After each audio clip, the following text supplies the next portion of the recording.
धुळ्यातील रावेर ग्रामपंचायत हद्दीत 6 बंधारे जलसाधारण विभागामार्फत बांधण्यात आले होते आणि या परिसरात उन्हाळ्यामध्ये तीव्र पाणी टंचाई भासत असल्याने रावेर गावाच्या सरपंचांनी पुढाकार घेऊन बंधारे बांधले। यंदाच्या पावसाळ्यात बंधारे 100% भरल्याने गावातील पाणी पुरवठा करणाऱ्या विहिरींमध्ये पाणी पातळी वाढली आहे।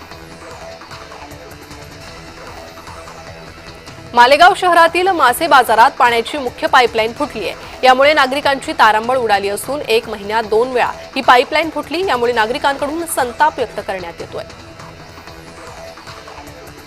अमरावतीच्या चांदूर बाजारात अतिवृष्टीमुळे मोठं नुकसान झालं। यातच जसापूर मधील शेतकरी अभिजित पोहकार यांनी खराब झालेल्या पिकावर रोटावेटर फिरवलाय। सरकारने ओला दुष्काळ जाहीर करून हेक्टरी 50,000ची मदत द्यावी अशी मागणी शेतकरी करतायत।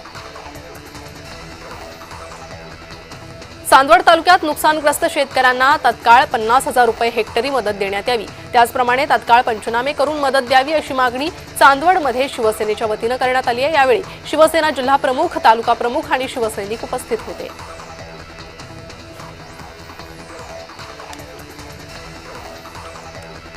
बुलढाणा जिल्हा रुग्णालयात उभारण्यात आलेले MRI मशीन गेल्या अनेक महिन्यांपासून उद्घाटनाच्या प्रतीक्षेत आहे।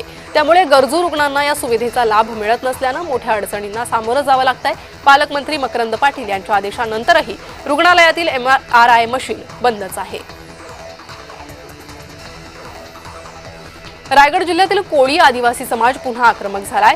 जातनिहाय जनगणना तातडीने करण्याची मागणी दिलीप भोईर यांनी सरकारकडे केली आहे। तर शासकीय यंत्रणा आणि लोकप्रतिनिधी याकडे दुर्लक्ष करत असल्याचे देखील दिलीप भोईर यांनी म्हटलंय।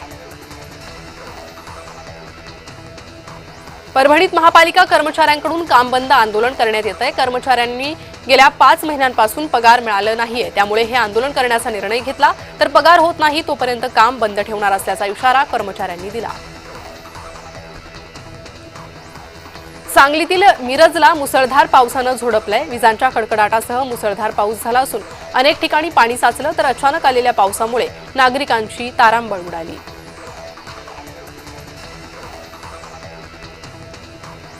सर्वोच्च न्यायालयाचे सरन्यायाधीश भूषण गवई यांच्यावरील हल्ल्याविरोधात अमरावतीत युवक काँग्रेसनं आंदोलन केले। या घटनेच्या निषेधार्थ युवक काँग्रेसनं आय लव्ह आंबेडकर ही मोहीम राबवली आहे। यावेळी डॉक्टर बाबासाहेब आंबेडकर यांचे फोटो आणि बॅनर झळकवण्यात आले।